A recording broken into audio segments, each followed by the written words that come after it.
We can think of poverty in terms of three conditions: deprivation, exclusion, and vulnerability. But these three conditions are linked with each other, and the interventions that could mitigate them are capacity building, participation, and giving a voice to the vulnerable. And as we increase these interventions, the conditions improve, and in the case of children, we develop children who are secured and healthy and educated and confident, and youth who are skilled and engaged.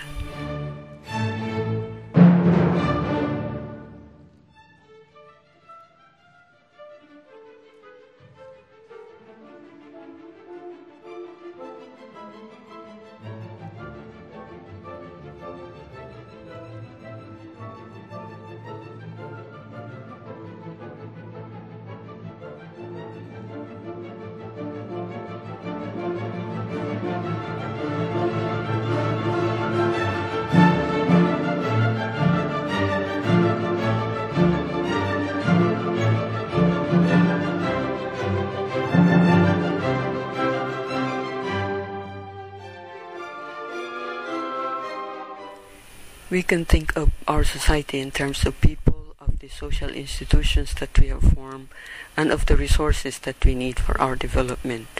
Essentially, people become vulnerable because they are deprived of the resources that are needed, because they are excluded from the decision-making that allocates these resources. But there are ways in which this could be redressed, and this is the challenge of our development work, especially among the children. In order for us to have secured and healthy infants, educated and confident children, skilled and engaged youth, first we must build their individual capacity to make sure that they have good health, that they get proper education, and they are organized for their leadership and for their groups, and to make sure also that the families have adequate income to support their needs.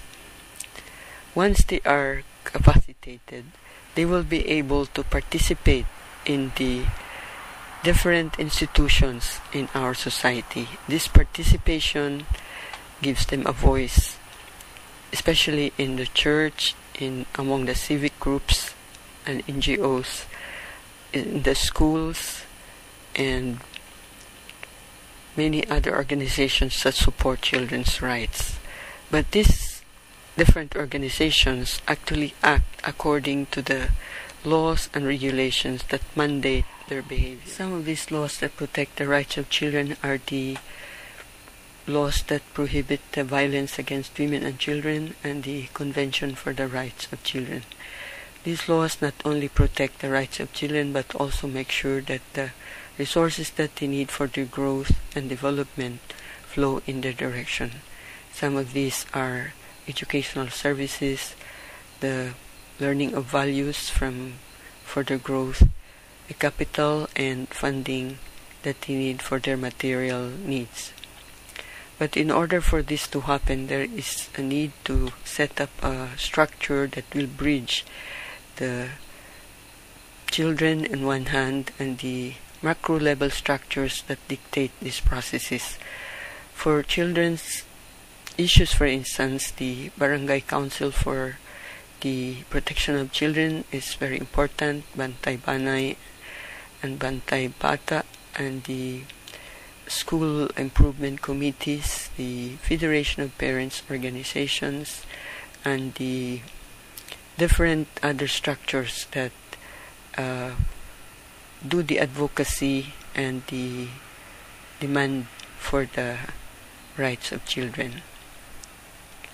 When that is done, process is started so that it could start from a situation where the children are deprived, excluded, and vulnerable, but because of their participation and their knowledge of the rules and regulation, enable them to access the different services that they need, that enable them to convert their situation of deprivation into a more positive condition wherein they become secured and healthy, educated and confident, skilled and engaged. And if these processes are done simultaneously, you have a massive improvement on the conditions of the children.